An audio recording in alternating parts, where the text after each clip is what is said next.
Good day everyone, and welcome to my recording. Today I will be reading The 12 Dancing Princesses by the Brothers Grimm, which is currently in the public domain. Whether you're winding down for the night, or just hoping for a moment's relaxation, I hope you enjoy. Also, please subscribe to my channel and like my video. It would help me greatly.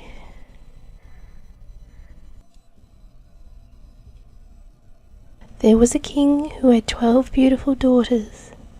They slept in 12 beds, all in one room, and when they went to bed, the doors were shut and locked up.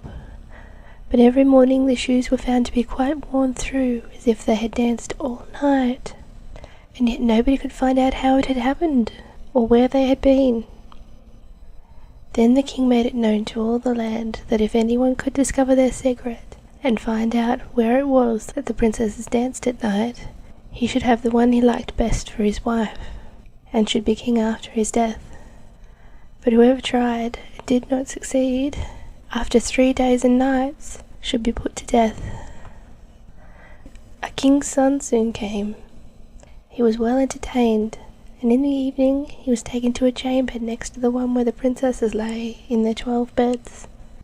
There he was to sit and watch where they went to dance, and in order that nothing might pass without his hearing it, the door of his chamber was left open. But the king's son soon fell asleep, and when he awoke in the morning, he found that the princesses had all been dancing, for the soles of their shoes were full of holes. The same thing happened on the second and third night, so the king ordered his head to be cut off. After him came several others, but they all had the same luck, and all lost their lives in the same manner. Now it chanced that an old soldier who had been wounded in battle and could no longer fight, passed through the country where this king reigned, and as he was travelling through the wood, he met an old woman, who asked him where he was going. "I hardly know where I'm going, or what I had better do," said the soldier, "but I think I should like very well to find out where it is that the princesses dance, and then, in time, I might be king." "Well," said the old dame, "that is no very hard task. Take care not to drink any of the wine which one of the princesses will bring to you in the evening, and as soon as she leaves you, pretend to be fast asleep." Then she gave him a cloak, and said, "As soon as you put that on, you will become invisible, and you will be able to follow the princesses wherever they go." When the soldier heard all this good counsel, he determined to try his luck. So he went to the king and said he was willing to undertake the task. He was as well received as the others had been, and the king ordered fine royal robes to be given to him. And when the evening came, he was led to the outer chamber. Just as he was going to lie down, the eldest of the princesses brought him a cup of wine, but the soldier threw it all away secretly, taking care not to drink a drop.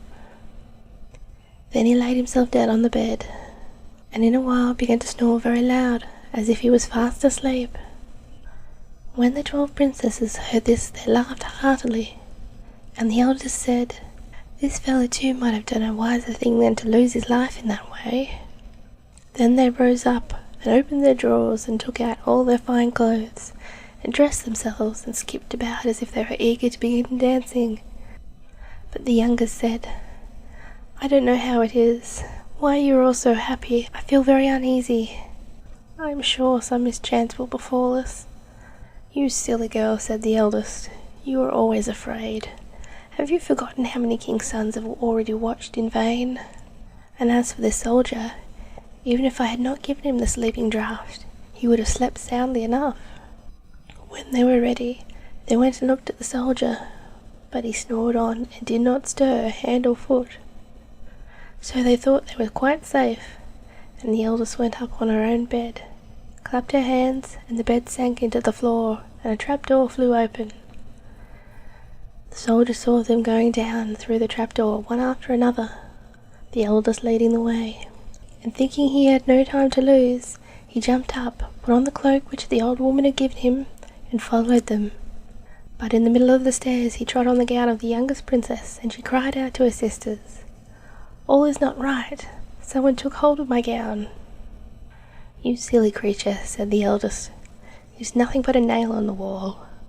Then down they all went, and at the bottom they found themselves in a most delightful grove of trees, and the leaves were all of silver, and glittered and sparkled beautifully. The soldier wished to take away some token of this place, so he broke off a little branch, and there came a loud noise from the tree.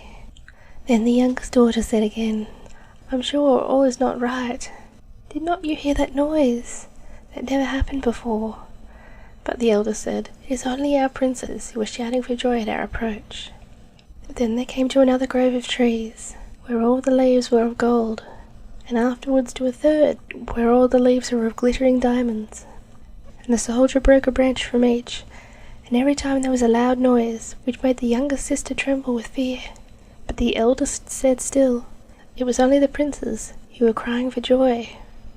So they went on till they came to a great lake, and at the side of the lake there lay 12 little boats, with 12 handsome princes in them, who seemed to be waiting there for the princesses.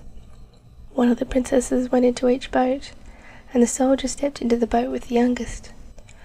As they were rowing over the lake, the prince who was in the boat with the youngest princess and the soldier said, "I do not know why it is, but though I am rowing with all my might, we do not get on so fast as usual.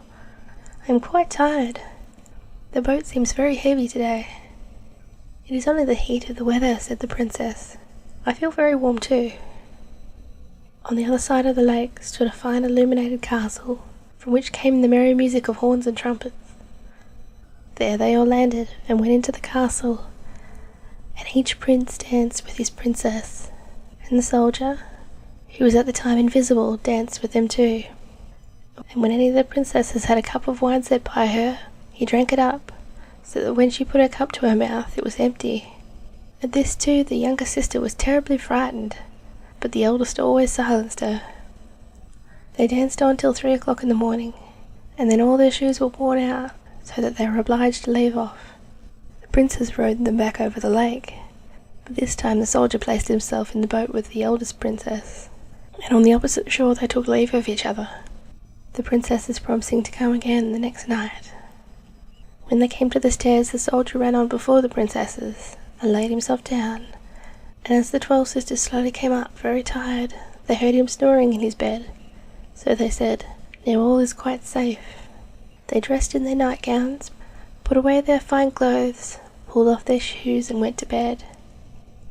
In the morning the soldier said nothing about what had happened, but determined to see more of this strange adventure, and went again on the second and third night, and everything happened just as before.